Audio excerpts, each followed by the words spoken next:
back with a rifle. These people decided to function outside the bounds of the Constitution. In my opinion and discretion, they are traitors to America. He goes on to say there were more spots than just the bridge. Across the river or up top on one of the parking decks also offered a good vantage point. Doctor, you didn't include that in your report or your testimony today. I did not. So you don't think it's important that Travis Reinking planned other mass shootings before April 22nd, 2018? Psychotic individuals think all kinds of things, and he's obviously unwell in what he's writing there. And he's obviously aggrieved by the CIA. So I did talk about those as the same types of themes, but I'm focused on what he did do. Okay, and you didn't talk about the fact that he wrote a journal entry where he said he was thinking about how I could kill one of them and get away with it. It's apparent that they need to obtain proof legally first. So if I did it in a way that eliminated the proof, then they couldn't convict me, like they shouldn't be anyway. If they want to play legality like that, I could as well. Did you consider that statement? I did. Where he's actually planning it and then actually planning on how he's going to get away with it after. But his beef is with people doing things illegally. That people are not paying, they're doing things illegally to him. So, sure, fantasies are what they are. Psychotic people write very crazy things, unfortunately. So I don't know that any of this is actually accurate or true that he would have done any of those things. But I can understand. He wrote it, yes. So, or true? No, that's not what I said. I said that when when you have to take it with a grain of salt. You've got to look at considering how realistic, was there a plan? How realistic a plan was it? What was he talking about? I'm talking about the specific issue you're talking about in the journal. And it's possible that what he's saying to you is not true, no, correct? I don't believe so. And the reason why is because he denies having schizophrenia, denies mental illness, thinks nothing is wrong with him. And he shows symptoms through medical records, through past evaluations, my evaluations. I'm not just taking at face value what he says. I'm putting it in context with everything else. Doctor, I am not disagreeing, nor has the state ever for 1 second disagreed that Mr. Reinking suffers from schizophrenia. And like you said earlier, just because he has schizophrenia, that doesn't make him a mass murderer. Agreed. But Mr. Reinking made very specific statements about mass murder. He has another journal entry where he said, I was imagining just saying fuck it and walking out with my AR, shooting as many of them as possible before the SWAT teams arrived. It seemed to make more sense than just killing myself. Doctor, you did not reference anything related to Mr. Reinking and his multitude of statements of self-loathing, that he hated himself and he wanted to die. You did not mention that in your report or your testimony. That's true. I did not. I don't know. The self-loathing piece, I thought that came through, at least in what I was talking about how bad he felt his life was going and things like that. But yes, I didn't mention that specific quote, no. Okay, well, and you said that you mentioned how bad his life was going, but he made multiple statements throughout those journals about how he did not like himself. Did you pick up on that at all? Sure. Mr. Reinking was writing a journal entry and he said, I was physically ugly by comparison. Other people already didn't like me for my personality because who I was in the past and things I've said and acted after that. I remember around high school age, I was always afraid to talk to other people. It always seemed like once someone got to know me, they wouldn't like me anymore. I would meet girls at basketball games and they would be friends with me as long as I didn't talk much. If I started telling them about how I felt, they would stop texting me or being around me anymore. They saw the need to talk about my feelings as an insecurity and an insecurity as a weakness. You agree that he had a lot of self-loathing about himself. And a lot of it did stem from the schizophrenia. Wouldn't you agree, doctor? I would agree with that. He has a lot of interpersonal problems, which is what you see in schizophrenia. And so he has the schizophrenia happening, and it's affecting his life. He recognizes it, and it makes him want to die. Do you agree with that? It's not surprising that he would have suicidal ideation at times. I'm not going to make a direct correlation between the two things, but I would say yes. I think he does understand that he's got significant problems and that they are interfering with his life. He went on to say, I need to be myself like these people say. I need to accept the fact that I'm just a rundown crane operator out of Morton, Illinois. I'm a construction worker who has done a lot of things that aren't politically correct. I'm trash that will never be with girls like that. Other people have said it also. Did you consider that statement that he made? Sure, I looked at all that. And those other girls that he's referring to, doctor, these are the pop stars, the Ariana Grandes, the Taylor Swifts. He switches them out and switches to a different girl throughout the 2017-2018 journals, correct? There are several girls mentioned. They're all celebrities that he believes he's communicating with or has a relationship with. But Mr. Reinking has the perception to know that when he's talking about Taylor Swift and when he's talking about Ariana Grande, that's just something he's made up.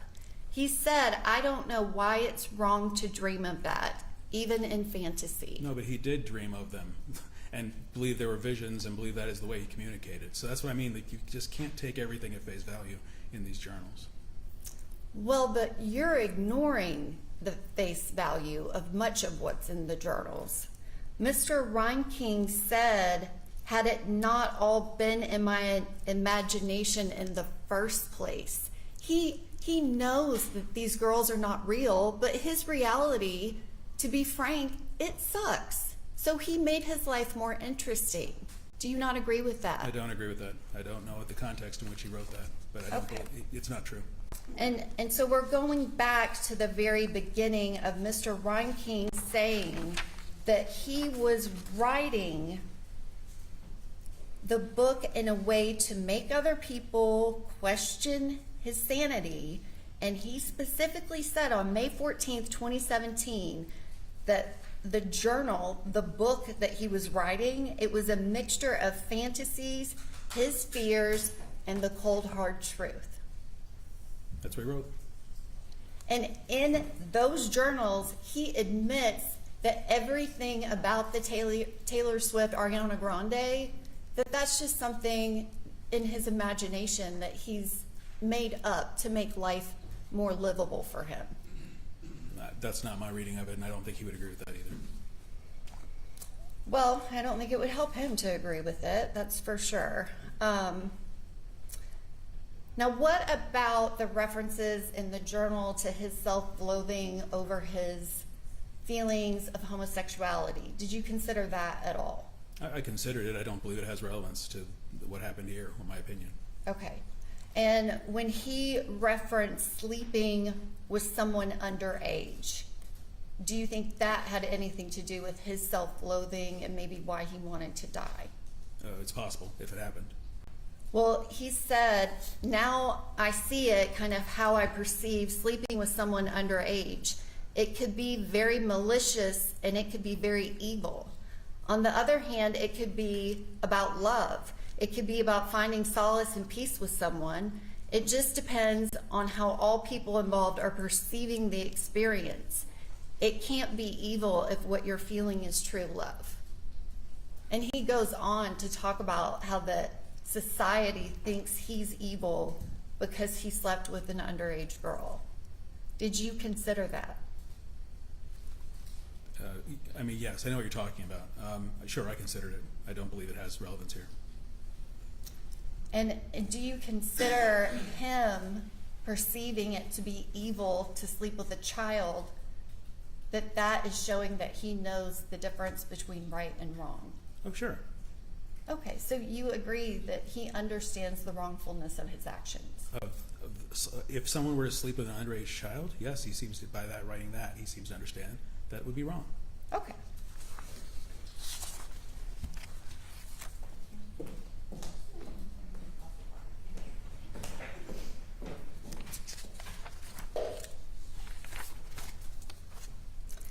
And you said that part of this is that you have to look at everything, and you have to look at the behavior and the motivation, correct? Yes.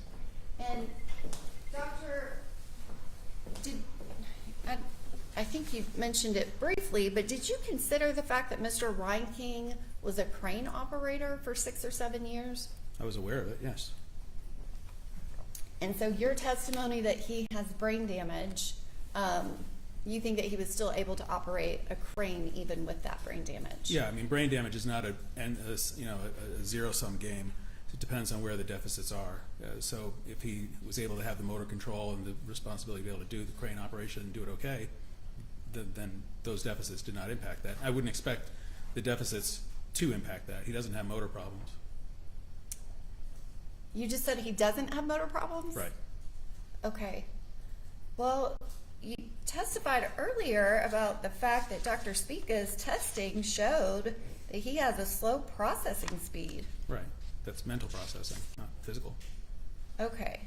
Well, don't you have to have the mental processing to be able to do the physical speed? In general. So I think you'd have to know, is it overlearned? What was the training like? How good a crane operator was he? Were there problems, write-ups? I mean, there's a lot that goes into it. Okay. And so you're saying that him being a crane operator, that he was suffering from brain damage, but he just had good, I guess, muscle memory? Is that what you're saying? I'd need to know the ins and outs of what his job specifically entailed, and then whether or not those deficits in his brain would have caused difficulties in that. It didn't appear that it did. Okay, and again, you evaluated him more than 6 years later in 2024, and then again just a couple months ago in 2025, correct? That's right. And so you have no idea when that brain damage occurred, correct? We don't, that's true. And so you have no idea if this, whatever, and I'm using the phrase brain damage because that's what you used. You have absolutely no evidence that this was in existence in 2018 when this crime occurred, correct? No, that's not true. We think, again, brain damage can occur from head injuries, and it can occur from the progression of mental illness. What we do know is since the crime to now, there hasn't been a head injury or there hasn't been a new event that would cause brain damage. So from that sense, that's how I'm surmising that, yes, both were present at the time. He wasn't tested at the time, so we don't know for sure, but logically it would make sense. Okay, and you said that to actually know, you would have to do a brain scan, correct? If you want to see brain damage, a picture of it, yes, that's how you would do it. But you can assess brain damage by neuropsych testing as well. And the 3 tests that Dr. Spica gave him, are those the only 3 tests that would provide that information? Well, my understanding is he gave a battery of tests. Those are where he had the deficits, but you'd have to ask him about the specifics. Okay, well, did you review all of the test results as part of forming your opinion? Well, no, I'm not. I can't do anything with raw data, so I can't rescore or all that stuff. I have his report, and so that's what I rely on. So your testimony about any possible brain damage to Mr. Reinking is only based off of Dr. Spica's opinion? Yes, because he did the testing. Okay. And again, you have nothing that validates that he actually has brain damage or when that occurred? Well, the testing shows that he has brain dysfunction, at least brain damage. When it occurred specifically, no, we can't pin it down like that. And again, the testing is in 2024, not 2018. That is true.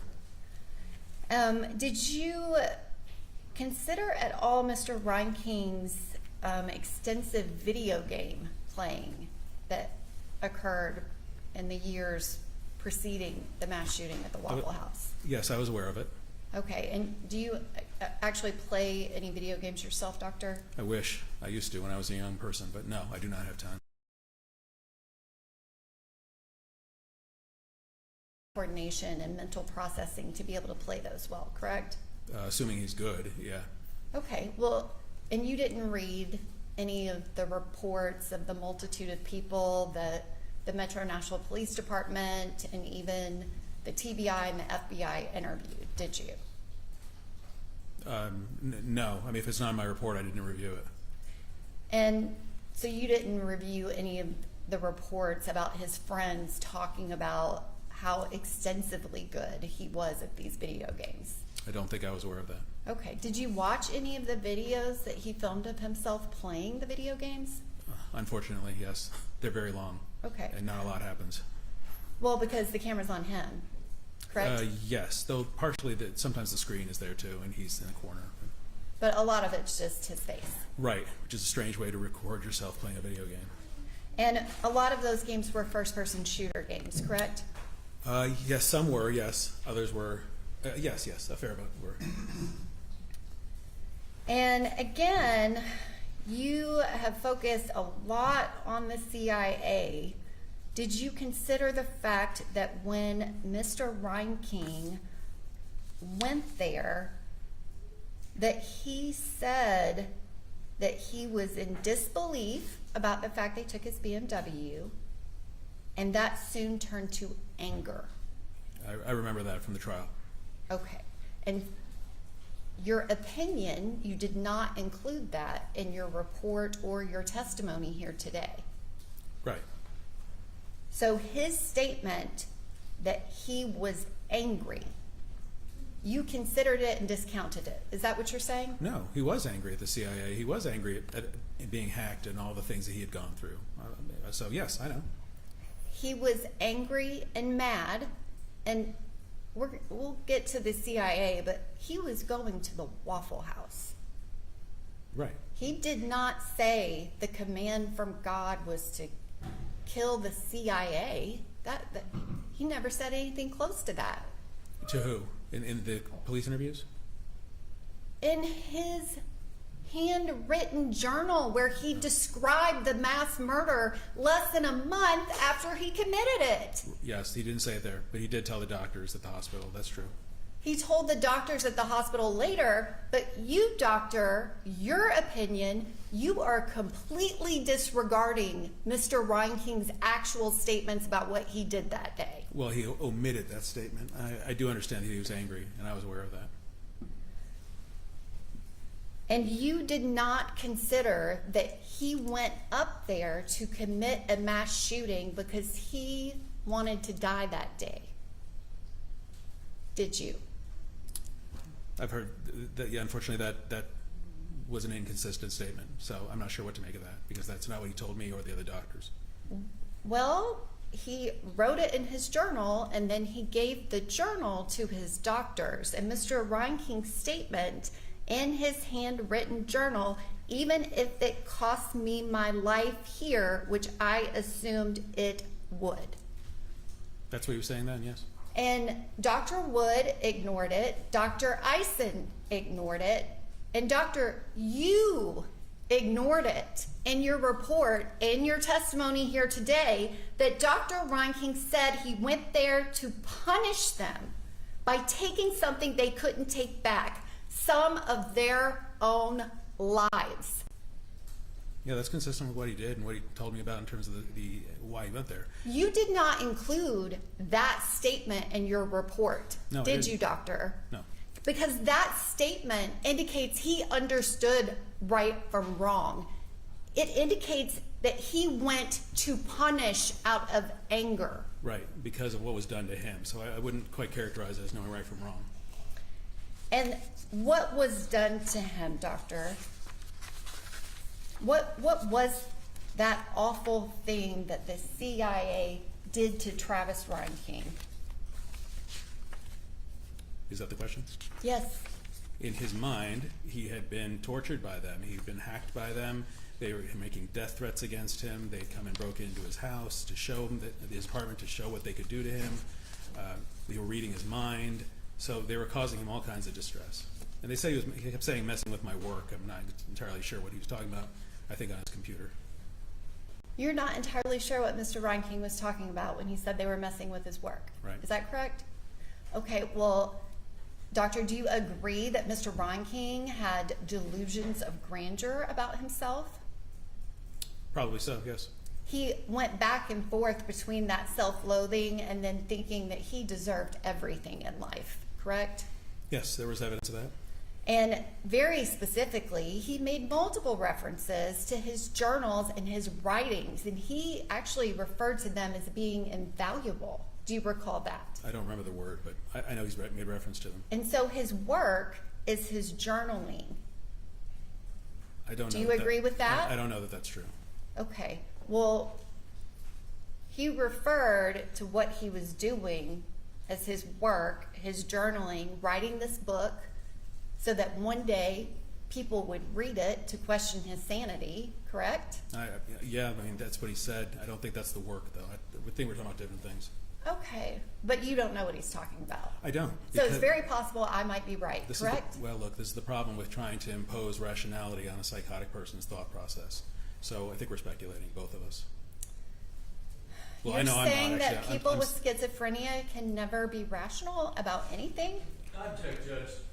She was talking over him. I'd like him to finish his answer. Yeah, he started to say something else before that question, so if we can back up and remember. Yeah, well, I was just going to say, I'm not speculating, because I'm telling you I just don't know, because I know enough that it could mean lots of different things, is what I was trying to say. Okay, and so it's very possible that that is what he was talking about, correct?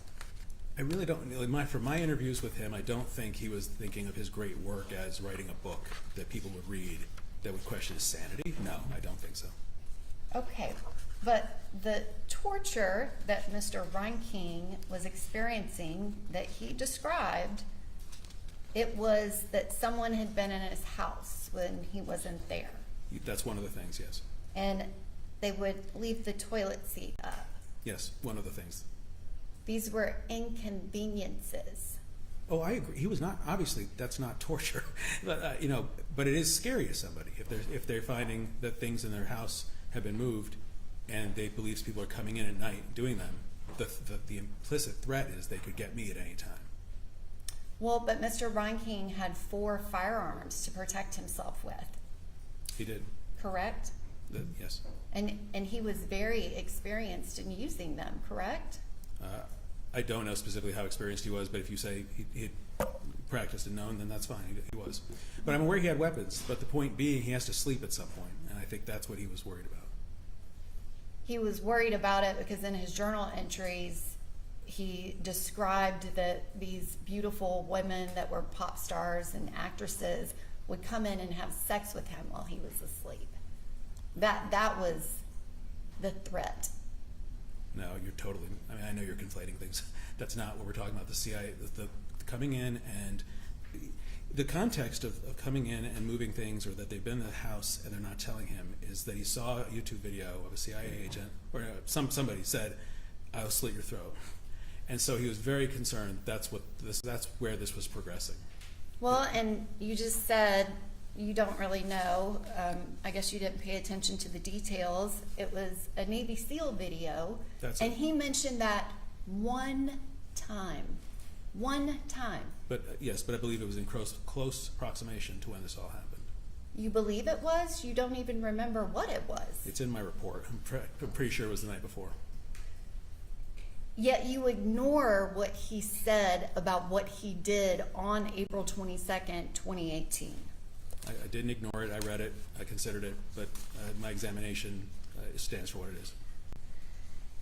And you also ignored Dr. Kovach's reports that Mr. Reinking committed these acts out of revenge. You did not reference that in your report, and you did not reference that in your testimony here today. Yes, well, revenge might only be, again, this self-defense idea that, again, revenge against the CIA. I would agree with that if that's what he's saying, but I don't recall that evaluation. Revenge against the CIA for coming in and lifting up his toilet seat. No, you and I both know you're minimizing what we're talking about. The CIA, I described it for hours already. Doctor, I am not minimizing anything. That is what Mr. Reinking told Dr. Wood and Dr. Eisen. That is what he wrote in his journals. Objection, argument. Respectfully, the toilet seat is not the reason why any of this happened. This had to do with, again, thought broadcasting, sending him messages, threatening his life, and then the toilet seat, and then the perfume, and the door being unlocked. These are just proof in his mind that they're coming in and showing him that he can come in anytime to his place without his knowledge. It's the whole package. And so, Doctor, your testimony here under oath is that you can read Travis Reinking's mind. there's no one who can read anybody's mind. Okay, so you don't know what he was thinking. He wrote about the inconveniences. He did. He wrote about those consistently multiple times. He made one reference to that Navy SEAL video, and he never connected it to anything having to do with the Waffle House. Is that a question or? Did he? He did with me, yes. With you, 6 years later, after he's been convicted of 4 murders, multiple attempted murders. That's when he told you that, correct? Yes. He didn't tell you anything about being in Caryville, Tennessee, and him thinking that the hash browns tasted funny, did he? No. Because that didn't work for him. I So don't- he didn't tell you that, did he? I didn't ask about other Waffle Houses. You didn't even ask him about that. I asked about this specific Waffle House. And you didn't consider Dr. Kovach's report where he said his mental state at the time of the charges is looking more and more like he had an appreciation of the wrongfulness of his criminal actions, but was acting out of revenge, and that there was not a compelling basis for his lacking appreciation of the wrongfulness, as he has been inconsistent in regard to hearing a voice, to know that the alleged crimes were wrong, but that God told him to do it. I disagree with that opinion. I'm not seeing where I ever was provided that report or have read that, so I'm not clear what we're talking about. So they did not provide you with Dr. Kovach's report. I cannot recall reading it, no. And I'm looking at it in my report here, and I don't see it. If you can point me to it or the name of it, maybe. Did you receive the full MTMHI records? Or I mean, did you I- just receive Dr. Eisen's report? I certainly got, I certainly saw her testimony. I read her report. No, I got records. Now, full records, that's always what you have versus what they have versus what the hospital has. Sometimes it's different, but I listed out what I have and how many pages. I believe I got the full report, but I did full records. Okay. So Dr. Eisen did not reference Dr. Kovach's reports in her final report. She also ignored the fact that Dr. Kovach met with him by himself. She was not there. And at the end of that meeting, he said it is looking like he did appreciate the wrongfulness. Dr. Kovach discounted this being any command from God and said he did it out of revenge.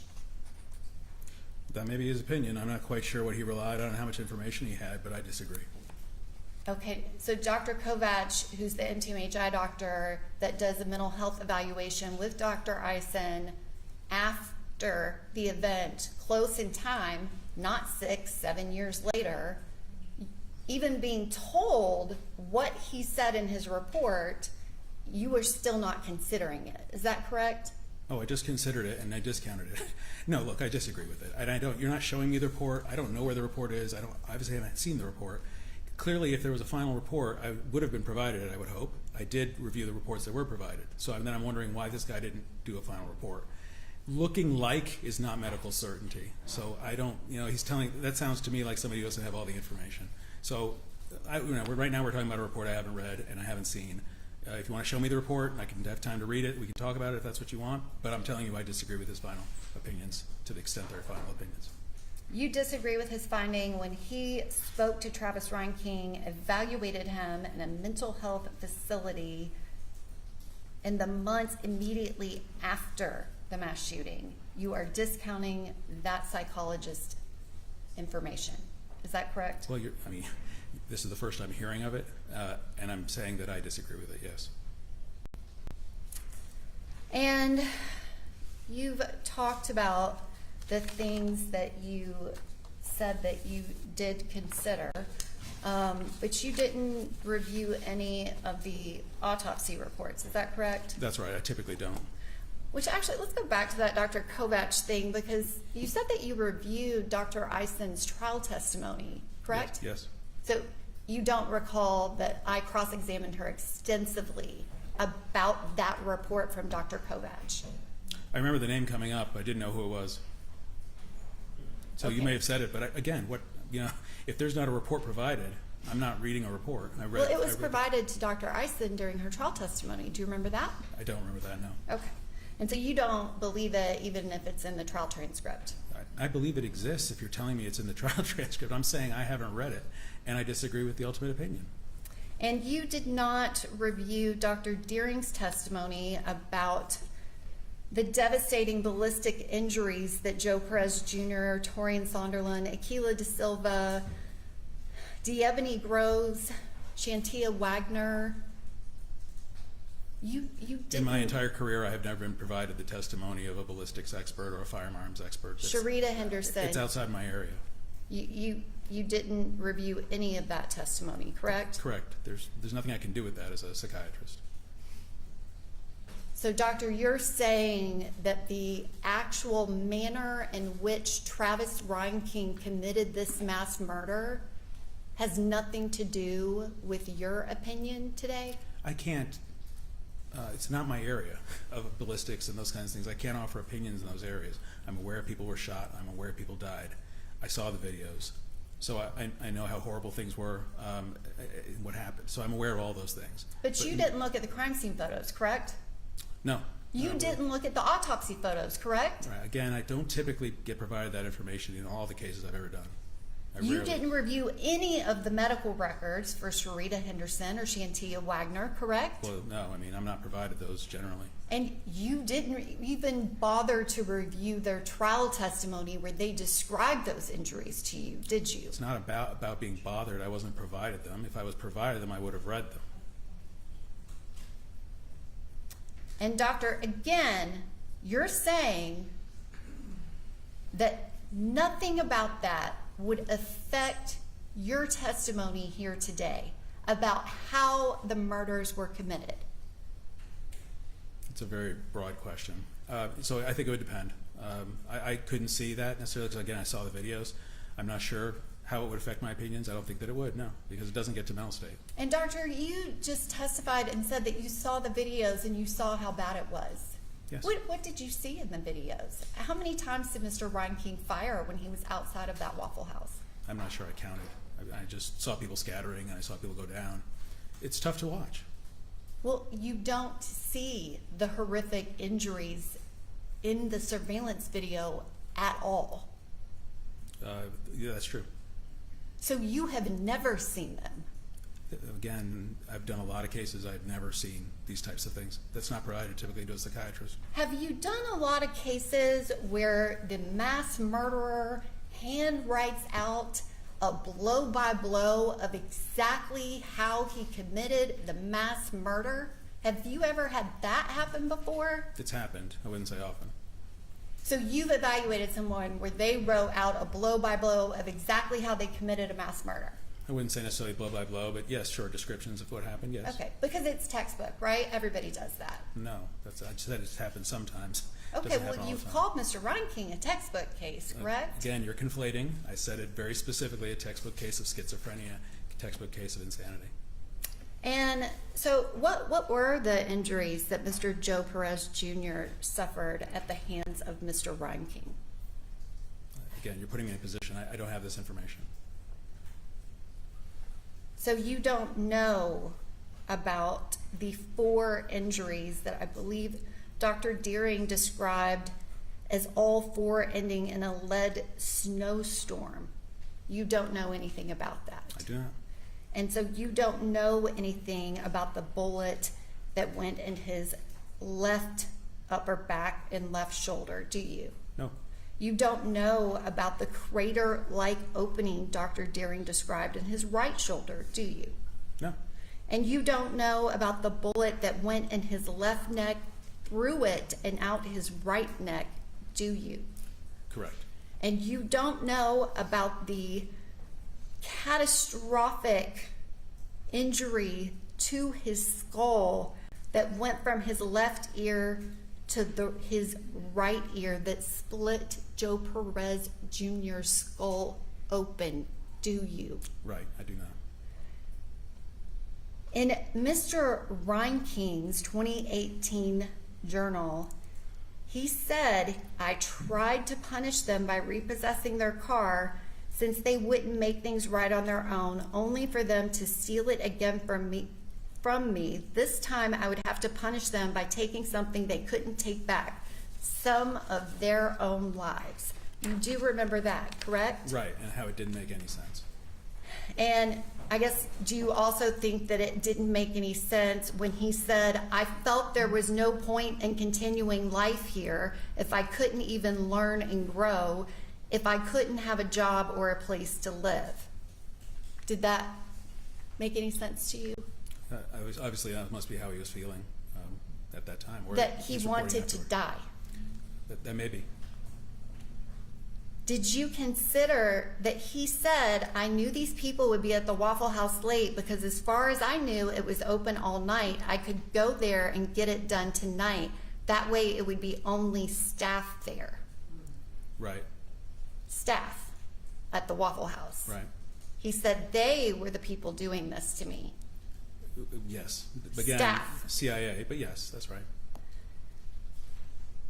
Travis Reinking on July 18th, 2018 said to Dr. Eisen, he said to her, so I got out of my truck and did what I was there to do.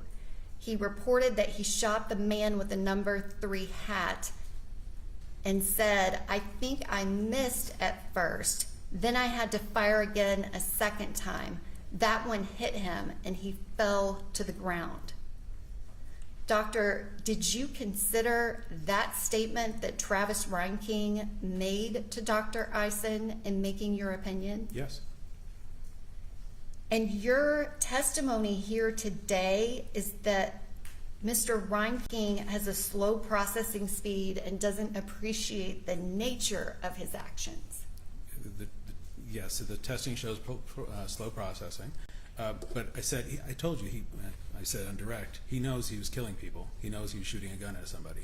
It's the motivation for why. That's what he didn't. That's what he did not appreciate. Understanding the nature of the conduct is understanding that when you're firing the weapon, that bullet is hitting people and that he can kill them. That is what the nature of his conduct is. Yeah, except that he believes that he is killing people who have harmed him. It's self-defense against the CIA. That's who he believes he's killing. Self-defense against leaving a toilet seat up. No. Did you consider Travis Reinking's handwritten journal? He wrote this in his own handwriting. I was done being merciful. That is Mr. Reinking's statement. Did you consider that? I did. The next sentence, then he walked past my driver's side door with a number 3 hat on. Doctor, do you know what Joe Perez Jr. was wearing that day? I do not. Because you didn't look at the crime scene photos, you didn't look at the autopsy photos. Those were not provided, and it's not typically what I look at. And so you don't think it's important that Joe Perez Jr. that was shot 4 times, that he was wearing a hat with a number 3 on it? No, I do think that's important. I do think, and I knew that somebody was wearing the number 3 hat. I did not know it was him. And Mr. Reinking said that's when I knew for certain that I was doing the right thing. Yes. And he said something clicked in my mind just then. Before, I was scared and unsure. Now I was sure of the target, but I was still terrified. Yeah, that's an idea of reference. And Mr. Reinking is expressing that he was scared, Yes. that he understood the wrongfulness of his conduct, correct? Legal wrongfulness, yeah. That, like I said, I mean, knowing that killing somebody would be wrong, he struggled with it. He looked for clues from the environment, and he knew the voice of God told him to. And that's what he's describing there. Doctor, that's legally wrong and morally wrong. No, not if it's self-defense. That's a legal issue. But the other is if there's CIA operatives who are hurting you. He could view it that way. I don't condone anything that he did. Don't get me wrong. But I'm saying that's different. That's, you can understand that you're hurting somebody, but that they did all these things to you, and so you're doing it to stop them. Dr. Joe Perez Jr. did not work at the Waffle House. Did you know that? I think I did know that. Yes, he was outside. Mr. Reinking went up there to kill people that worked at the Waffle House, the employees. Joe Perez Jr. was not an employee, doctor. Right. Unfortunately, he was wearing the number 3. Travis Reinking, he knew killing him was morally wrong and legally wrong.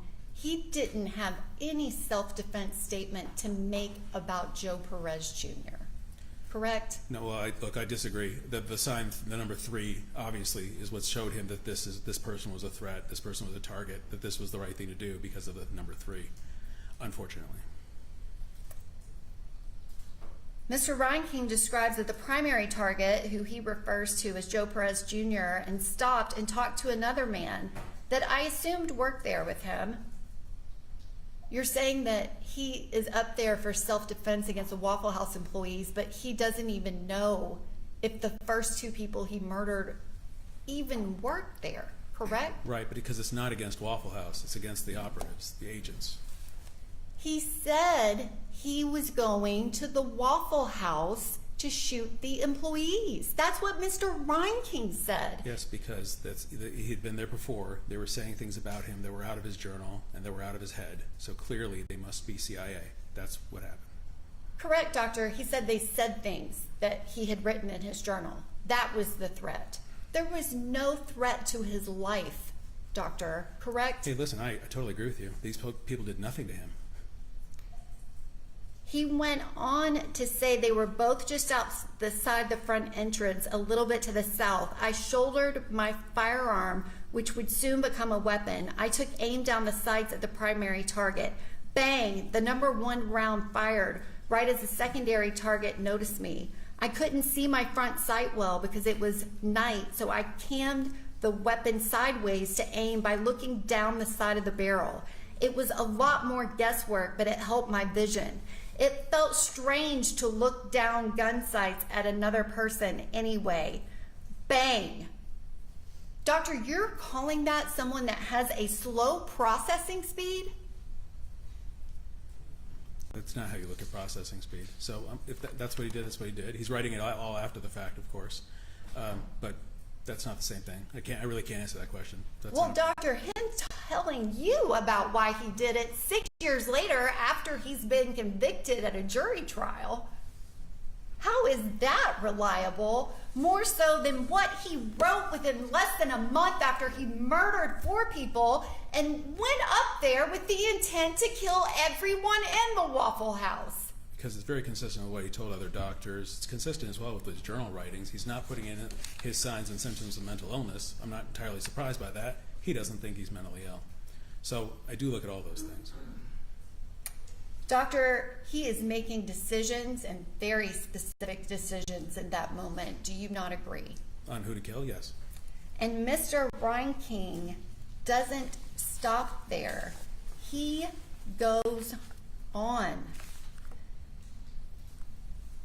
I fired a second round like this using close quarters method. This had the desired effect. I believe the round to have struck the target around his right eye, exiting through the back left portion of his skull. He had attempted to flee to the north when the round struck him. He had fallen forwards, missing his number 3 hat. After he was down, I saw gray matter hanging out, a quarter-size hole in his head. I presumed him to be KIA on impact.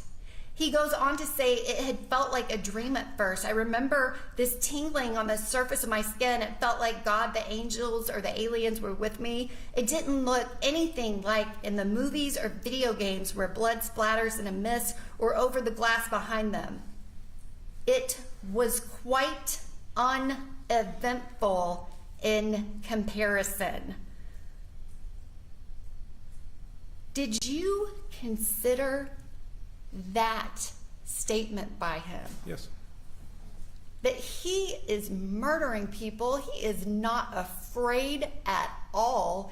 He is disappointed that it's not better for him. No, I don't think that's what he's saying. I think he's saying it doesn't match with what it might be in imagination or movies or video games, and I have heard that before.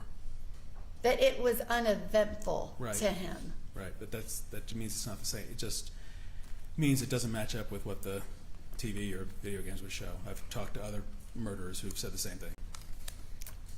Mr. Reinking goes on to say that when the glass broke,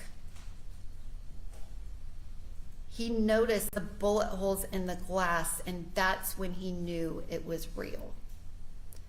You agree he knew the exact reality of what he was doing at the Waffle House that day, correct? In that he was killing people, yes. The nature of his conduct, correct?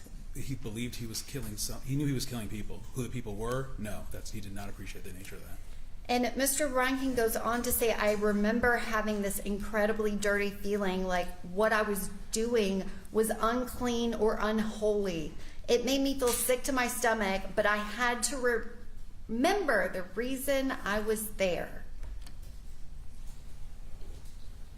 Do you remember him saying that? Yes.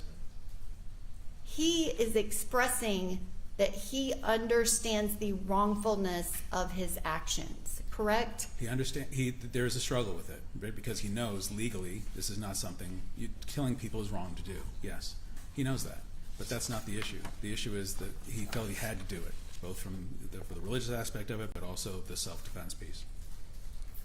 And I assume, based on your previous answers, that you also do not know anything about the 6 gunshot wounds that Torian Sonderland suffered at the hands and the assault rifle that Travis Reinking decided to take to the Waffle House that night to murder people, correct? I have not seen those records. He was shot in his right lower chest, the front of his right lower chest, his right lateral chest, his left thigh, his back, his lower neck, and the back of his head.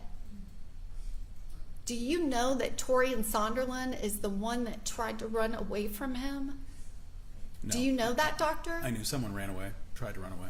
But you didn't even know that that was Torian Sonderland. This is not the type of information I typically get. And did you consider informing your expert opinion what Travis Reinking said to Dr. Eisen on July 18th, 2018? He said, I step up to the sidewalk just to be linear with the guys that were running. I didn't want to shoot him in the head because it seemed too fast. I thought maybe give him a chance to make things right with God. Did you consider that in Yes. making your opinion? I saw that. You did not reference any of this in your report, and you did not testify to any of it on direct, Doctor, did you? No. This is Travis Reinking describing the mass murder that he committed, and you haven't considered any of it and found it important enough to include in your report or to testify about it here today. You completely left it out. I did review it. I did consider it. It found it to be very much consistent with the discussion that he and I had. And then I tried my report to summarize the mental state at the time. And I assume that you also somehow discounted Travis Reinking's statement after he has described how he brutally murdered Joe Perez Jr. Joe Perez Jr., you could see his brain outside of his skull. That gray matter that Travis Reinking described, that was real. He saw that, and that's what he wrote about. But you didn't include it in your report, did you? I read it too. But you didn't even know that that was real, that it actually happened. You didn't look at the crime scene photos. You didn't see his brain. No, I did not look at the crime scene photos. Travis Reinking, after he has described killing Joe Perez Jr. and Torian Sonderland, he said, well, I already went this far. Might as well head inside and finish what I came here to do. You read that, correct? Yes. But you didn't include it in your report, correct? He was there to kill 3 people. That's what God told him to do. So that's why, and I know there was more, but that's what he was there to do. So if 2 were outside, it makes sense why he'd be saying, I have to go in now, unfortunately. Well, and let's talk about that, because when Travis Reinking said, I might as well go in and finish what I came here to do, that's Travis Reinking that has an assault rifle. He has only fired 15 rounds out of the magazine that is in the gun. He's got 15 more ready to go, but he brought 60 more. He wore that jacket because he had 90 rounds. He went up there to kill as many people as he could, so when he got killed in the process, he would become infamous. Jay, are we gonna get a question at some point? It's this time. You don't believe that that's true, Doctor? No, I think that is not true. That's not what he's told anyone. I have no indication that that is true at all. Well, have you ever been to a Waffle House, Doctor? Sure. And you know that Mr. Reinking's been to Waffle Houses before, correct? Yes. Have you ever noticed that they are all designed exactly the same? Yes. Have you noticed that? Now, Mr. Reinking had been to that actual Waffle House, so it doesn't even matter if they all had different floor plans, but they don't, correct? Well, you're telling me that, but I know he'd been there before, yes. And when Mr. Reinking walks into the Waffle House, he goes to the right. He doesn't go to the left. He makes a conscious decision that he is going to go to the right. He doesn't go to the left. He doesn't go towards where the Waffle House employees would be. You agree with that, Doctor, don't you? I mean, I agree he went to the right. I mean, there could be employees anywhere, I suppose. I don't know. There could be employees anywhere. I suppose I don't know. That's your testimony. When you're asking me about Waffle House floor plans and where employees stand, that has to be the best answer I can give under these circumstances. And I assume that you don't know anything about the 3 gunshot wounds that Aquila De Silva suffered on April 22nd, 2018. Correct? No, I'm aware that other people were shot. I don't know who and how many times, but I do know that other people were shot and 4 people were killed. Did you see that on the video that you watched? Yes. You saw Aquila De Silva get shot. I don't know who I saw shot. I saw a female get shot, yes. You saw a female get shot. Yes. Okay, well, Aquila De Silva is a male. Okay. Did you see him get shot in that video? I did not. You can't see it in Okay. the video, correct? Well, that's what you're telling me. I'm So- telling you I saw a female get So shot. your expert opinion, you don't know anything about Aquila De Silva getting shot, correct? I do not. Other than a person was shot. He was shot on the right side of his chest. It went to his right lung. Ms. Norman, what is the relevance of the nature of these injuries as it relates to the mental state and his opinion? I mean, I understand a whole lot of people were shot. I was there at the trial. I'm trying to figure out all the gunshot wounds that were suffered. How does that affect his opinions as a psychiatrist, a forensic psychiatrist? And Your Connect Honor- the 2 dots for me. Yes, absolutely, Judge. It is extremely relevant, and I'm getting to it, and it has a lot to do with what he just said of there could be employees anywhere, I guess. And he alleges that he has this command from God to shoot 3 people.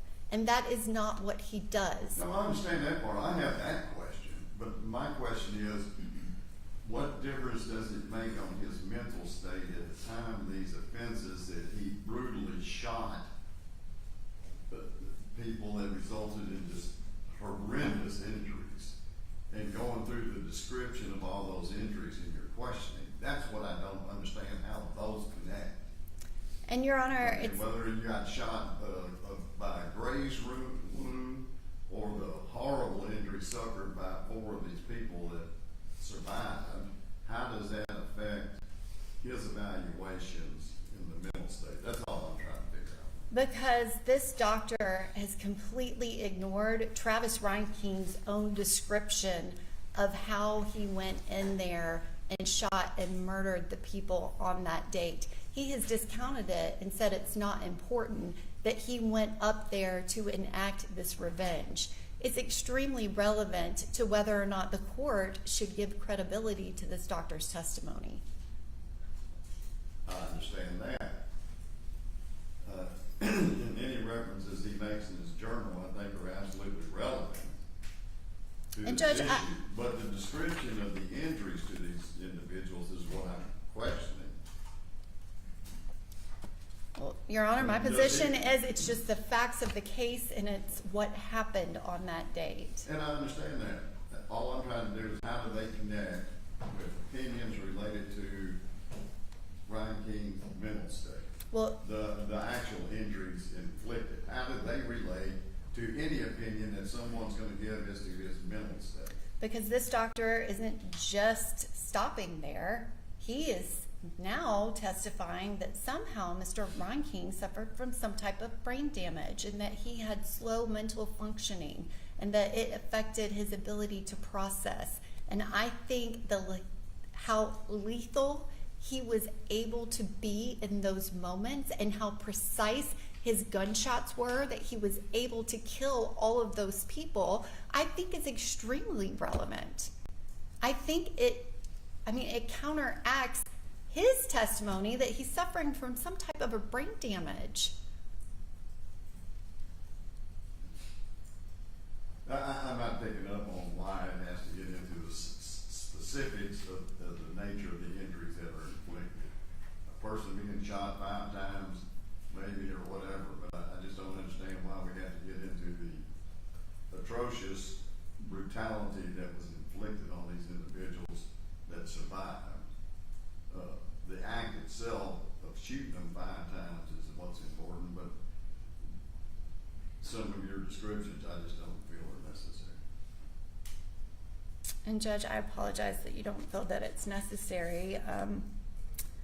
I will. Well, I mean, I just don't see the relevance, and that's what I mean by that necessary. I just don't see the specific nature of the injuries as being relevant to any opinion that he's going to form. May I continue, Judge? You may. So your testimony is that you did see him shoot a woman, correct? Yes. And do you know who that is? No. Okay. So he didn't just shoot one woman, he shot 2 women, D'Ebony Groves and Sharita Henderson.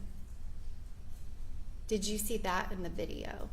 I didn't see a second woman shot. Okay. Where was the woman that you believe you saw was shot? Standing at the counter. Okay, doctor. So you don't actually know what happened inside that Waffle House, correct? I only know what I saw in the video. I know she Okay. fell down. I think she played dead. I don't think she... Okay, so Kayla Shaw in the pink sweater standing at the counter, correct? Yes. The glass blows in, she covers her face, everybody goes running, half of them go to the left, half of them go to the right, correct? They scatter, yes. Okay, Kayla Shaw was not shot, doctor. Are you surprised to learn that today? Not entirely, because she was said she was playing dead, but I thought she was shot. But Okay, she looked that way on the video. Where did you get the information that she said she was playing dead? Who told you that? I must have read it in a transcript. Or it must have been testified to. I don't know. A transcript of Dr. Wood or Dr. Eisen, correct? I'm guessing.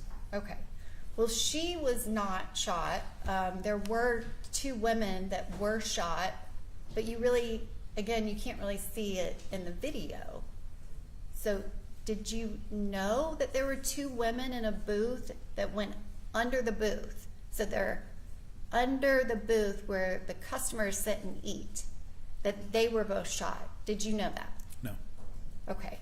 Would you agree with me that customers sit in the booths and that would not be where employees might stand, correct? Sure.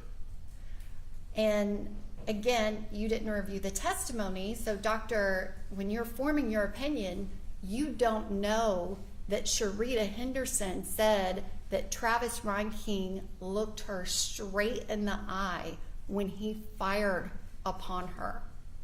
You Yes. don't know that, I read correct? that. That I think came up in the trial testimony of one of the psychologists at trial. So I've read that. Okay, because I asked Dr. Eisen about that question, correct? If you say so. I don't remember Okay. who asked the question, but I'm aware of that statement, yes. And that's 2 women, Yes. correct? Right, 4 people. And Mr. Reinking said, these are his words, "Then I went inside and there were 2 more in there. I figured they were the personnel who ran the place, and these were the people who kept saying these things," which he clarified with Dr. Eisen that the only thing they were doing was repeating things from his journal. Do you recall that? Yes. And he went on to describe the fact that after he shot 2 more, which again, he knows he's killed 4 people at this point, correct? Well, I know he knows he shot 4 people. I'm not sure if he knows they're all dead, but he might. And doctor, are you aware that Mr. Reinking did not stop there? He fired another round into the doorway where half of the customers had fled to the area of the restrooms. Are you aware of that? Yes. And so he wasn't there to kill 3 people, correct? I think that's how it started. He told me it was a panic, that again, everything seems one way in your head. It's very difficult. Real life is different. So I think he believes he made a mistake, that it should have been 3, not 4, and that's where this was bad. But yes, he's aware. I'm sorry, you just said that Mr. Reinking understands that he made a mistake? Meaning, God told him 3, but he killed 4. He thinks that was a mistake, because that's not what God told him to do. Well, does he think it's a mistake that he shot 6 people and only 4 of them died? No, I mean, I think that he understands what's happened here, obviously, but he still continues to believe that this was all because of CIA hacking. Okay. And so, doctor, could you clarify, is your testimony that he was up there acting in self-defense, or he was up there following a command from God? It's both things. You're saying it's both? Yes. Okay. And you're saying that Travis Reinking went up there at a command from God, who told him to kill 3 people, but then he decided on his own he was going to keep going and disobey God's command. I don't think it was a thought. I think it happened because the bullets can come out very fast with very little pressing. So I don't think that was the intention, but that's what happened. Well, he said that he fired 1 more round through the window, believing to have also shot James Shaw Jr. in the heart center of mass area. He said, "I pulled the trigger a couple more times, but nothing happened. The weapon I was using had failed. As I was about to recharge the platform, that was when target number 4 ran at me through the door. He charged into me. I believe that I knocked him to the ground. Then I got up quickly and had a physical altercation. Hand-to-hand combat ensued. He slammed me up against a pillar on the outside wall. I had hit my head on it, and I started seeing stars. This made me worry, because if he could obtain my weapon from me, he would probably kill me. It became something primal in my mind. It was either him or me in this final event. My adrenaline kicked in and surged. I started to push back at him, and I believe I struck him once in the right hand." You're saying that is a command from God? No. No. I'm not saying that, no. But you're saying that he wasn't intending to kill more people that were hiding in the bathroom area. Is that what you're saying? That's what he told me, yes. That he was not intending to kill them. Right. Even though his own words, he fired once and actually thought he got a 4th person, but he was wrong. And he pulled the trigger a couple of more times, intending to shoot and kill him. Yeah, I think that person startled him or was close to him or something of that nature. So I think that's what happened. Doctor, is it your testimony here today that you believe Travis Reinking was going to stop at number 4, or do you believe he was planning on killing more? I believe from everything that I've talked to him about, I can only know what he told me and how he was thinking and what he told other doctors, that I believe he was not planning on killing more than that. Even though his own words, he kept pulling the trigger and his weapon failed him. I understand that's what he's saying there, yes. And even though he had 2 more magazines with 60 more rounds of ammunition, you think he was just going to disobey God's command with that 4th person, but not any more than that. You know, it happened so fast that's what he was saying, that the 4th person was not supposed to be killed. That's what happened. It's when he's leaving later. He said those magazines, I asked him about why the extra magazines, and he said they were in the jacket already, that he was told. He didn't purposely bring them with him, but they were there with him. You don't remember the reference of he grabbed 2 more magazines? I think, no. I mean, he said, no, I do remember he told me he grabbed magazines, yes, that God told him to take this, go. He grabbed magazines. They weren't just in the jacket, correct? Well, yeah, that's correct. That's correct. So your testimony just now that he told you they were just there in the jacket, that's not true, I correct? think, no, both things are true. He grabbed magazines, but I believe there are magazines in the jacket too. That's why there's so many. How many are there, doctor? I think didn't you tell me there were 3 or 4? No, I did not. Okay. So you think that there are 3 or 4 magazines in his You jacket? told me there was, you said 15 plus another, you said there was like 60 rounds. I said 90. 90. You don't recall even those details, correct, doctor? You know, this is irrelevant and cumulative, and if she's got questions about, for instance, psychiatry, then I think that's relevant and that's appropriate, but these sorts of details that continue to go over things that are not directly related to the forensic examination are irrelevant.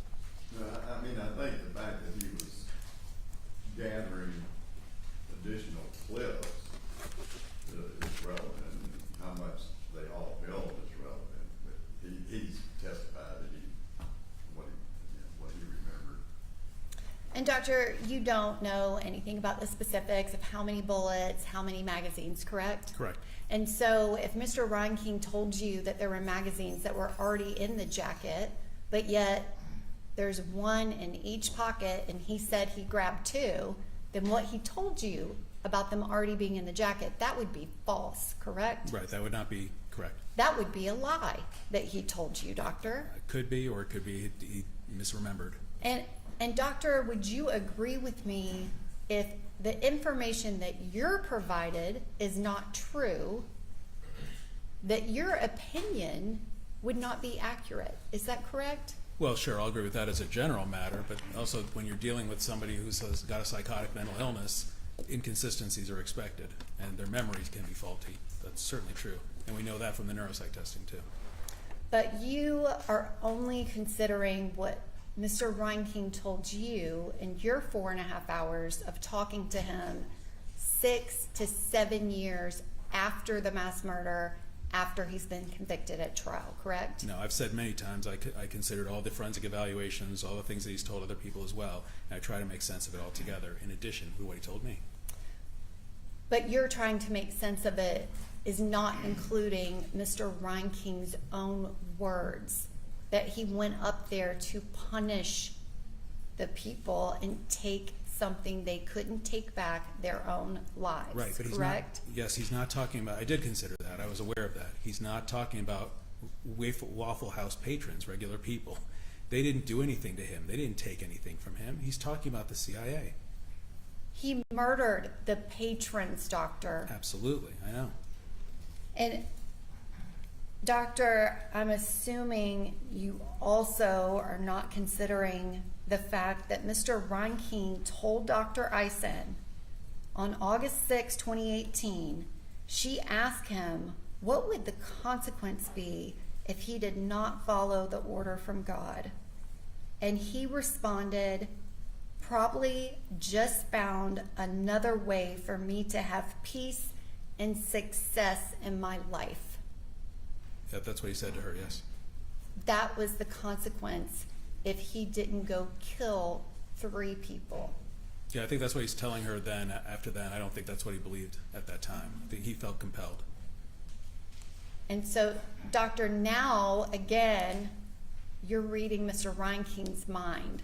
No, I talked to him about that issue, about how he felt he had to act at the time. I'm just telling you what he's telling doctors later on. There's maybe something else that's happened. He's medicated, he's had time to think about it, and that may be why. And it's 6 to 7 years later, after he's been convicted at trial, he changes that answer, correct? He doesn't change the answer. Well, he didn't tell you that he thought he would just, God would find another way for him to have peace and success in my life, did he? No, that's true, he did not. Judge, if I can have one moment.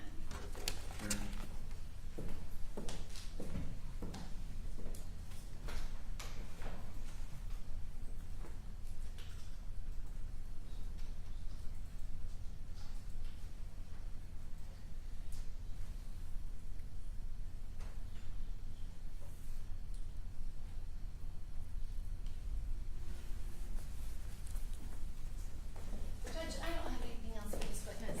Just, for clarity, you referenced in detail a lot of his journal. Is that on the hard drive that you submitted as an exhibit? Because I Yes. obviously want that. Yes, Yes, Judge. Okay, And thank you.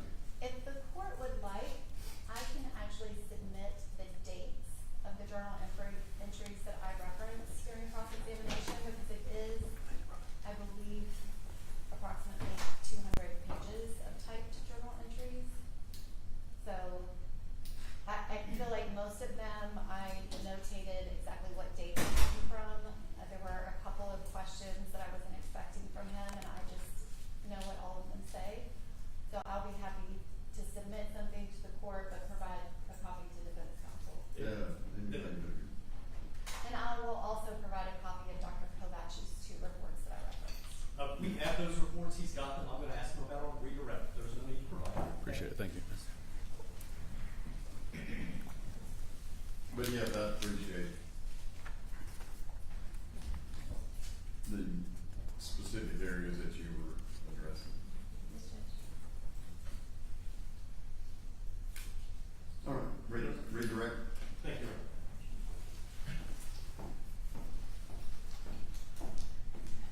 Dr. Garkar, just to be clear, you reviewed Mr. Reinking's journals, right? Yes, All 200 and some odd pages of them. it was a correct? lot, yes. Yes, and they are on the materials that were provided to you and that we entered into evidence earlier on the hard drive, correct? Correct. You were asked about Dr. Kovac. Was it your understanding Dr. Kovac was one of the psychologists at Middle Tennessee Mental Health working with Dr. Eisen? So I remember people there worked as a team, and it wasn't clear what role people had. So I think that's who that person is. But I don't remember him authoring a separate report. All right, I'm gonna, to make this easy, and I'm gonna reference to you. So I believe that the hard drive that we entered into evidence is in evidence now. I believe Your Honor's Exhibit 3, is that correct? And so if you will go to the hard drive, the first set of materials provided, Doctor, and from Middle Tennessee Mental Health Institute, I've got them displaying them on the screen, so Yeah. you don't have to Oh, good. Yeah, go play. that's great. So you don't have to go fish on the computer. Yeah, I remember this note now. Okay, Yeah, go ahead. and so it's the file name, and these are the original records from Middle Tennessee Mental Health Institute that were provided in several file names that are on the hard drive. For the record, I'm referencing a file labeled 0826_001, and at page 106. Do you see this? What's labeled as, I'm going to go up to the top of it, individual progress note. You Yeah, see that, so Doctor? the state represented this as a report, and that's what was throwing me, because this is not a report. Right, and granted, when someone is psychiatrically hospitalized, they periodically see a psychologist and other mental health providers, and progress notes are written. Is that right? Yeah, of course. I worked during my training, I worked in a forensic hospital Yeah. and did these kinds of notes. And so this document, I'll go down to page 107, I believe. At the very bottom, it says signed by Edward Kovac, 8/2/2018. You see that, sir? I see it. And I believe the part that you were asked about was beginning with also near the bottom of page 106 of that file name. Also, his mental state at the time of his charges is looking more and more like he had an appreciation of the wrongfulness of his criminal actions, but was acting out of revenge. Do you recall that? Yep. And you recall counsel for the state asking you that? Yes. And so when it was asked to you that, had you seen Dr. Kovac's report Yeah. that disagreed with Dr. Eisen, is that a fair characterization of what this No, is? that's really unfair. This is a misrepresentation of what this is. So this person is doing a competency assessment.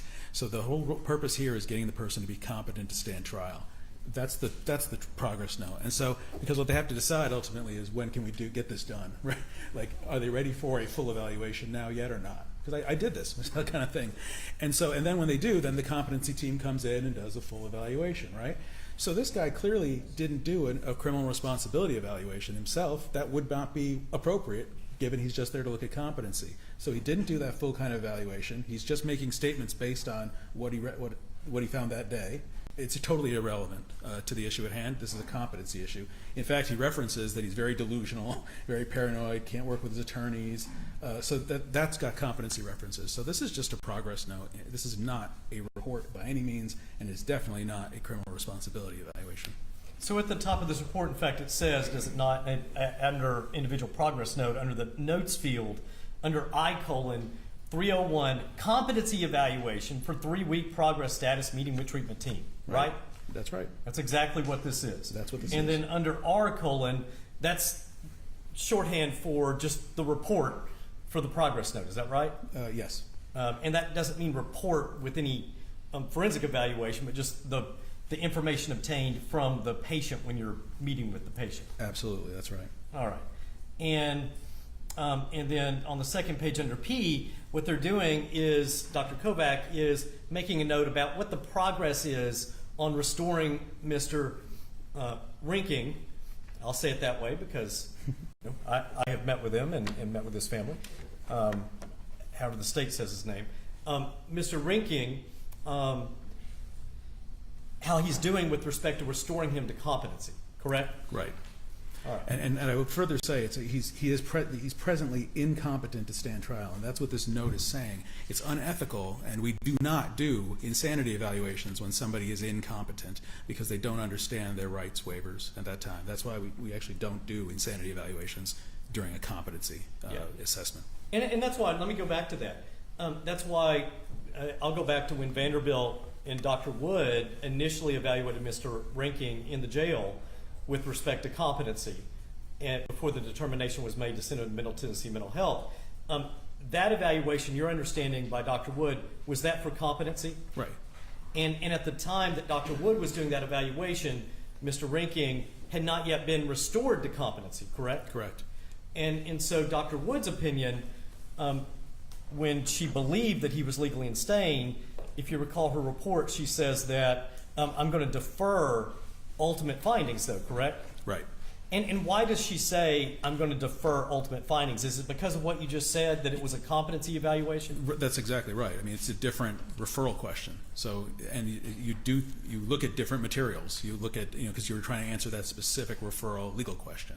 And that's why you don't. And then again, as well, if a person is incompetent, then they don't understand their rights. And so it's unethical to continue and do an insanity evaluation to get them to talk about things that they have the right not to talk about. Right. And so that evaluation for full mental state at the time of the commission of the offense, that is more properly done after someone has been restored to competency. Is that correct? Absolutely right. All right. And here, with respect to Mr. Reinking, was there any sort of evaluation by a forensic psychiatrist after Mr. Reinking had been restored to competency? No, never. Nevertheless, was there ever any sort of forensic evaluation findings, ultimate opinions, that Mr. Reinking was sane at the time of the commission of the offense? No.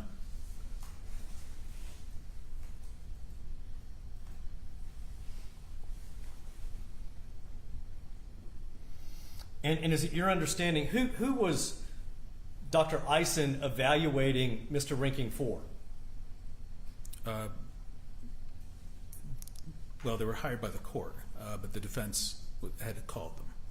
Well, and I know I'm asking an unfair question here, Doctor, because it's kind of a pseudo-legal question. Is it your understanding from the materials you reviewed that Middle Tennessee Mental Health is a state psychiatric hospital? Yes.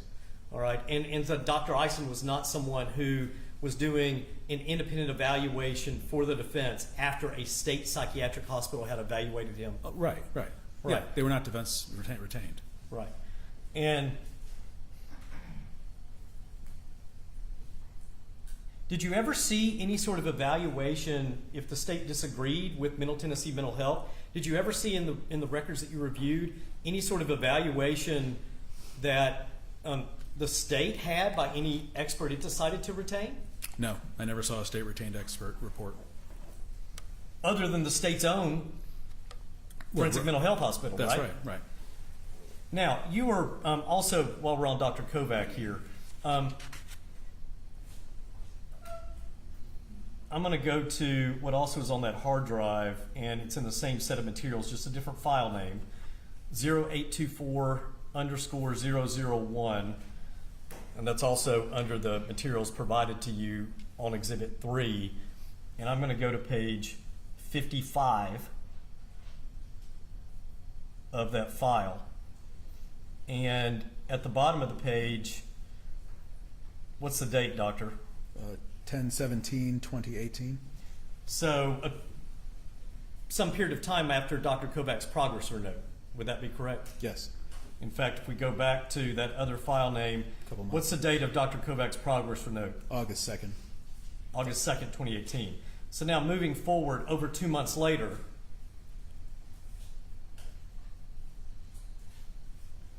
do you see the signature of Dr. Kovac there? I do see it, yes. You see the signature of Dr. Eisen? I see it. And so when you see that signature on that report, and now it's a signature, not a progress note, in your experience, is that Dr. Kovac signing off on the findings and the analysis and the forensic opinion of Dr. Eisen? Correct.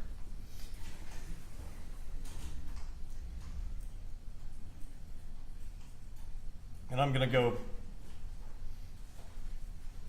up to the top of that report, begins at page 46 of that same file name. And so you're understanding that's Dr. Eisen's forensic report concerning Mr. Reinking? Yes. And so that forensic report concerning Mr. Reinking was also signed off by Dr. Kovac, correct? Correct. And so when it was represented to you when you were being cross-examined by counsel for the state that Dr. Kovac had found differently than Dr. Eisen, is that correct? That's not correct because they both signed the same report in which they come to the same conclusions. All right. And the same conclusions, that Mr. Reinking suffered from severe schizophrenia, correct? Correct. And as a result, he was unable to appreciate the wrongfulness of his conduct, correct? Correct. Even though these are psychologists, not psychiatrists, correct, doctor? Right. And there was no neuropsychological testing, right? Correct. So because of that, were they limited in being able to analyze the nature of the conduct and diminished capacity in the same way that you were? Correct. They would not have been able to. It was not as fulsome an evaluation as it could have been. Right.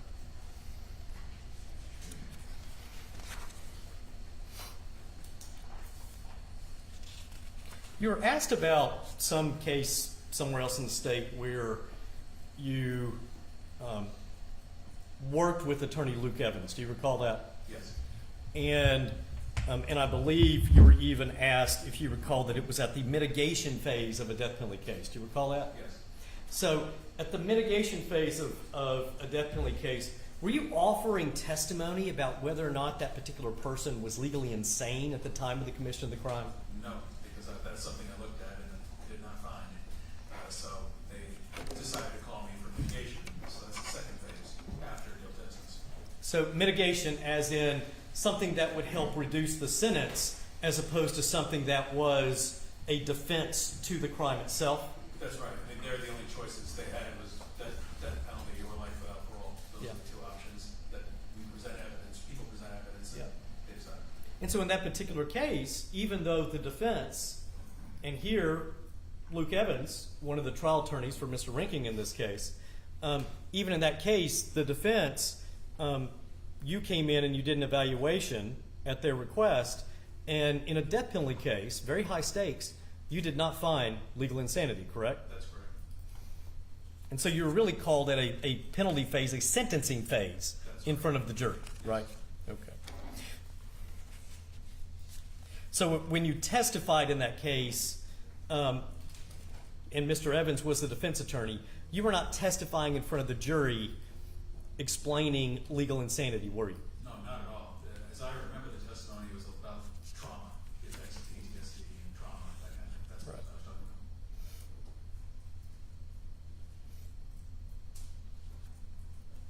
about. You asked several questions about the journal and about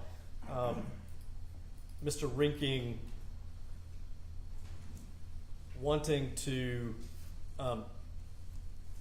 kill people, and I want to make certain that this issue is clear.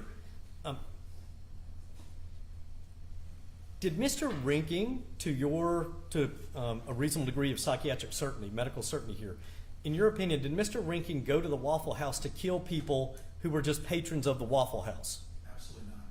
What was he doing? He believed they were CIA operatives or CIA plants who had access to his brainwaves, his journals, and had access to his life, essentially. And that's who those people were. And that's why he was there to do it.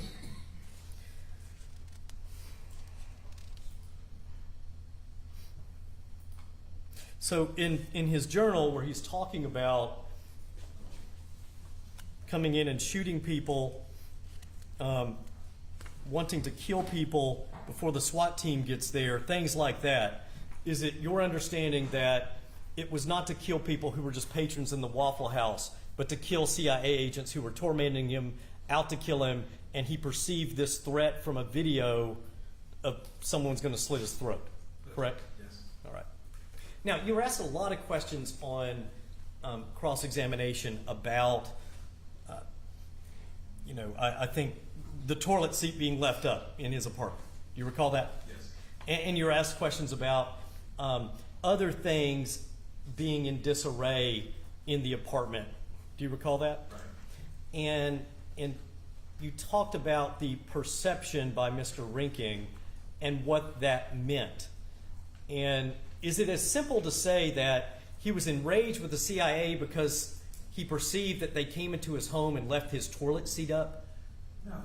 That is a gross, Explain that, please. gross oversimplification of what's going on. The point is, it's been years of torture, years of the stuff being messed with, where he's moving to get away from it, and he's, things are being hacked, and his brainwaves are being read, and all these things have happened. Then he gets a threat, or saying I can come and slit your throat. Then he starts seeing things in his apartment being messed with, like the toilet seat up, like the door being left unlocked or open, something was not where it was supposed to be. The threat is escalating now because now they're showing you, oh, I can get you whenever I want to get you. So you don't even know. That's terrifying, right? And so that's really, it's the progression over time of all these things. It's not simply leaving the toilet seat up. Right. So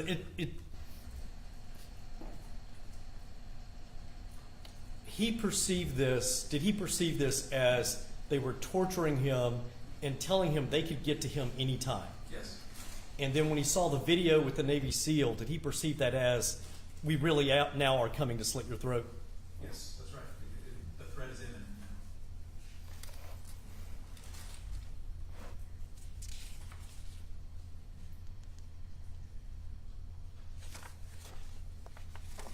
now.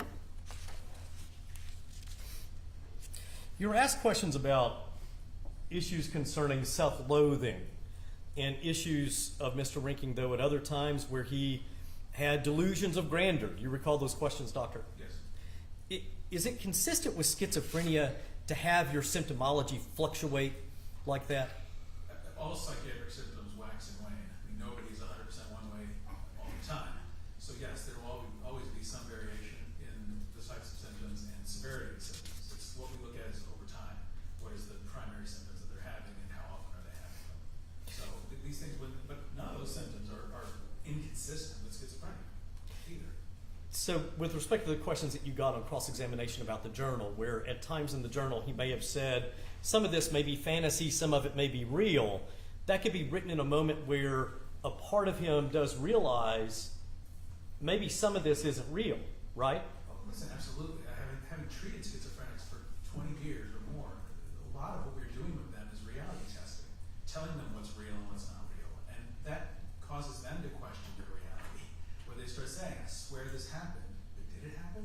Because nobody believes me, and every time I talk about it, they lock me up, or they put me in the hospital, so maybe it didn't happen. And so this is a person trying to understand their mind, right? Trying to understand and come to grips with what's really happening here, because what I believe is happening is not what external reality is showing me, what people are telling me. So something's wrong.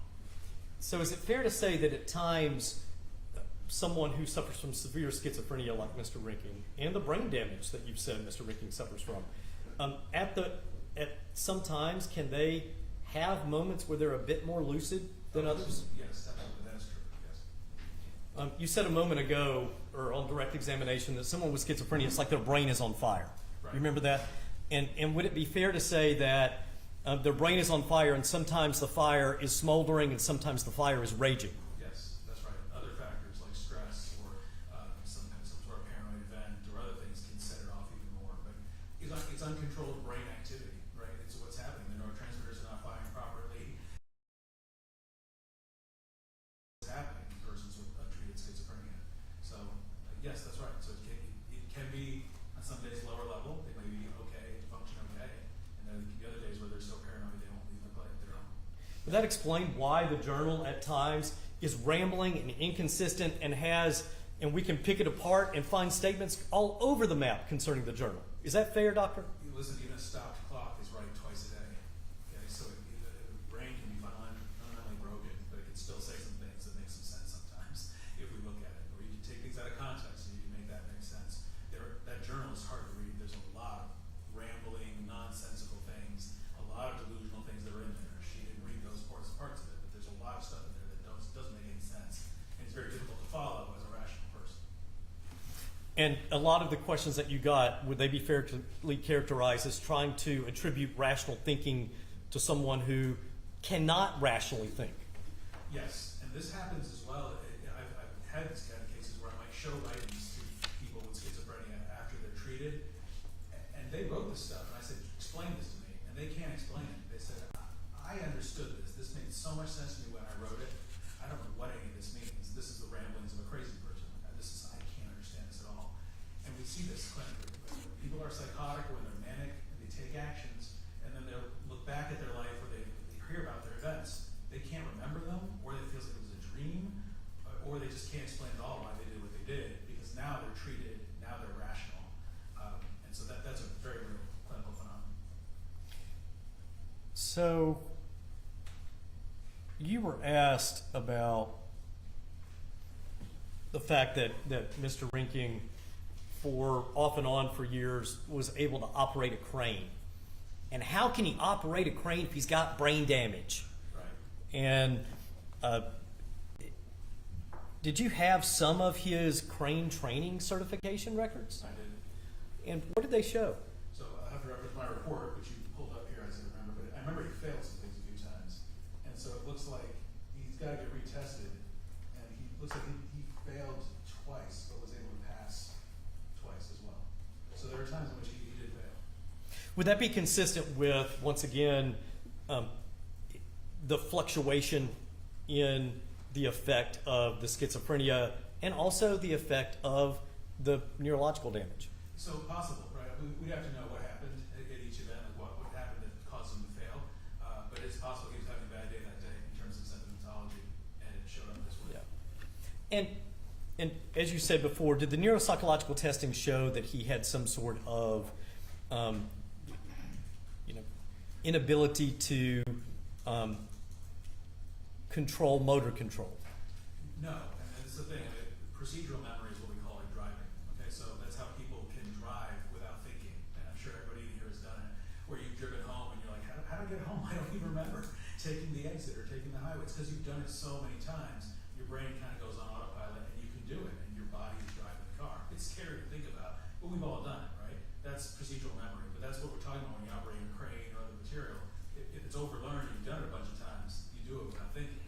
So all those play a role in it, and it's not having this type of brain impairment. Brain damage doesn't mean vegetable on the side of the road.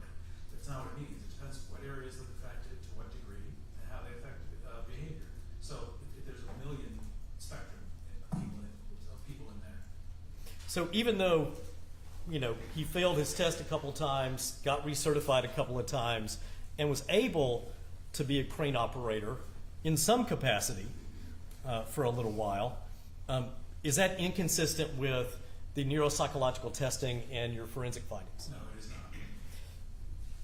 Now, going back to the fire analogy about sometimes it can be smoldering, sometimes it can be on fire. At the time of the shootings at the Waffle House in 2018, was Mr. Rinking's brain on fire? I mean, yes, like 5 alarm. I mean, it would be a tremendous amount of stress, a lot of paranoia, and symptoms were obviously on display. I mean, it was a paranoid experience. You were asked about how the neuropsychological damage and the testing that was done in 2024 and 2025, and how do we know that Mr. Reinking was suffering from that same neuropsychological damage in 2018? Yes. And did you have information concerning head injuries that Mr. Reinking had when he was younger? Yes. Would that be some information that would corroborate that he had this neuropsychological damage in 2018? Right. That's what I was saying. That he's had injuries and untreated illness. We know that going into 2018. And since 2018, he hasn't had any more head injuries or anything else that would cause brain damage or brain impairment. So it's not unreasonable to think that he would have had it at the time of the crime. In fact, my belief is that yes, he did have it at the time. And granted, the materials that you were provided, you have Mr. Rinking's Tennessee Department of Correction records, right? Yes, I did. To include his medical records as well. Yes. And in fact, his medical records from the Department of Corrections is how you are able to see how he's being medicated now, right? Right. And anything in those records to indicate that he had suffered a head injury, been beaten up, been treated for any injuries like that at all? No, not at all. Let's go back, and you touched on this, but you were asked extensively about this, so I want to ask you again to clarify. Mr. Reinking, did he suffer from years of untreated severe schizophrenia? Yes. And those years of untreated severe schizophrenia, could that in and of itself have caused the severe neuropsychological problems? Unlikely, honestly. I mean, it would have maybe started it. It takes a long time of untreated illness before you start seeing those things. So it's hard to say. It's hard to give an answer to that specifically. I mean, you certainly would start the process, yes, but I don't think it would happen just in a matter of a few years. Okay. So even though he had been untreated for the better part of a decade for severe schizophrenia? Well, but, this occurred in 2018. His first hospitalization is 2016. Yes, we had some symptoms before then. I'm not sure how long. It's hard to know because you're relying on family. We don't necessarily know when it started. So it's not inconceivable if it had gone on for a decade that it could, but I think plus the head injuries, that's the important thing. You have the two together now, and so your brain is deteriorating. Okay. So I want to make sure I understand your opinion. So it's really the likely causative factor is the head injuries and the untreated schizophrenia, right? Yes. Not just the untreated schizophrenia. Correct. All right. And to a reasonable degree of medical certainty, do you believe that at the time of the commission of the offenses here, he was suffering from those neurocognitive deficits? Yes.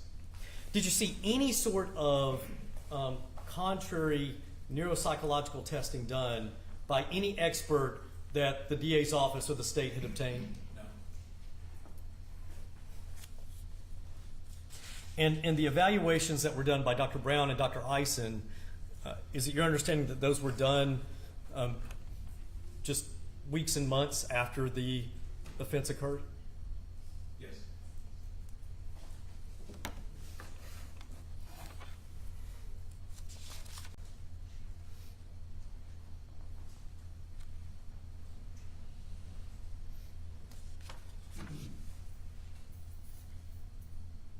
You were asked about Mr. Rinking's ability to play video games. Do you recall that? Yes. and the fact that he could play video games somehow undermines his impaired processing speed found on the 3 different batteries of neuropsychological testing. Do you recall that? Right. I want to ask you to explain that a little bit more. It's along the same vein of operating a crane. Just because someone has the ability to exercise motor control in playing a video game, is that inconsistent with the neuropsychological test results in this case? You know, it is not. And people have strengths and deficits, right? So they can have deficits in areas, but they can have strengths that can compensate for it. So it doesn't surprise me that he can play video games. Those games are made for children, you know, and young adults. So, you know, it's not like there's a great technical wizardry involved in playing these games, including first-person shooters. These are not, you know, sophisticated things that he's doing. So even if there were persons who were interviewed that said, oh, he was great at playing this game. You know, we watched him all the time on video. He was one of the people we watched because we thought he was good. Does that affect your forensic psychiatric evaluation at all? Not at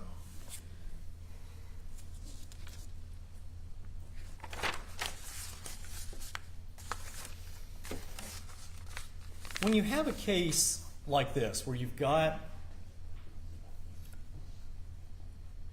this multi-hundred-page rambling journal from Mr. Reinking, the YouTube videos, the other things, all the things that you've reviewed that are on the drive. When you have a case like this, does your training and experience as a forensic psychiatrist give you any guidance as to how to cut through the noise and do a forensic analysis and make findings to a reasonable degree of medical certainty about mental state at the time? I mean, yeah, that's clinical training and judgment. I mean, that there's a lot of material to look at, and you also have to understand the role and nature of mental illness. And so, yes, my job is to look at all those things and synthesize them and get a sense, really, of the big picture of what's really going on with this person. And so, yes, that's how you do these types of evaluations. Right. You can't just look at things, one thing here, one thing there, out of context. Those don't necessarily add up to anything. So I looked at all those things and came to my conclusions.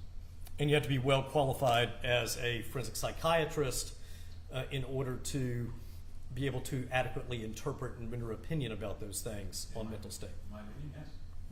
Yeah.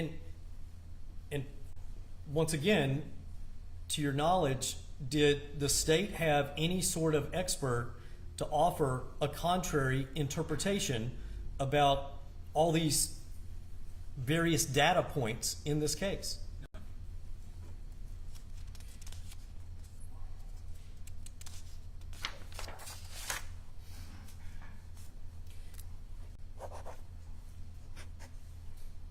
You were asked a lot of questions about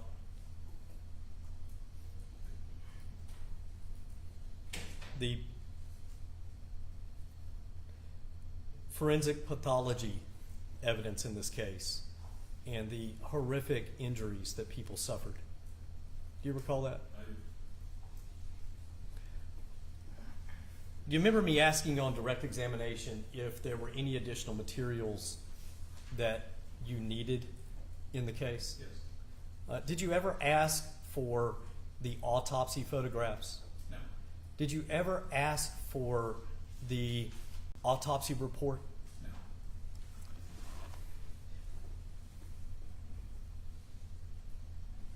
Now, forensic pathologist is a medical doctor, correct? That's right. And you're a medical doctor, right?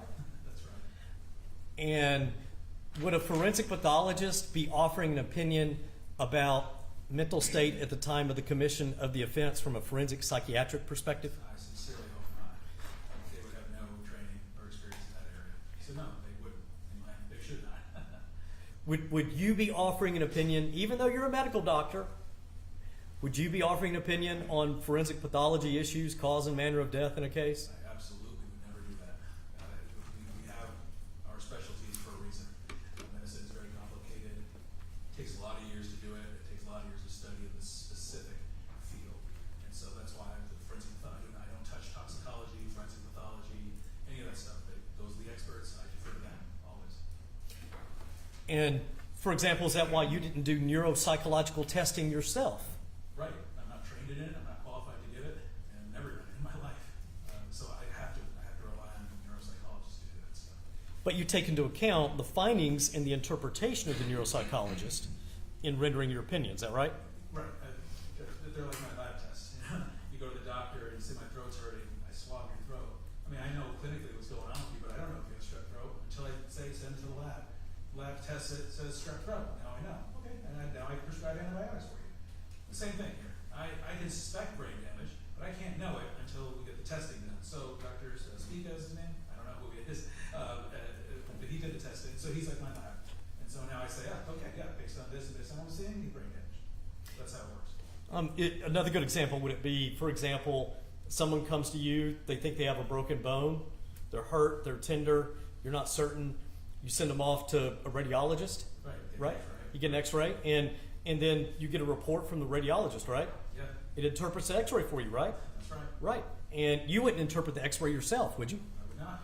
And then you would factor that in into how you would treat the person with the broken bone. That's correct. Yeah. So now let me go back, because you were asked questions about not doing the neuropsychological testing yourself. Now that we've talked about that, let me now go back to the forensic pathology. In the course of rendering a forensic psychiatric opinion and doing an investigation into the mental state of someone at the time of the commission of the offense charged, would it be necessary for you to have the autopsy report? So in some cases, I am provided the autopsy report, but there's not a lot of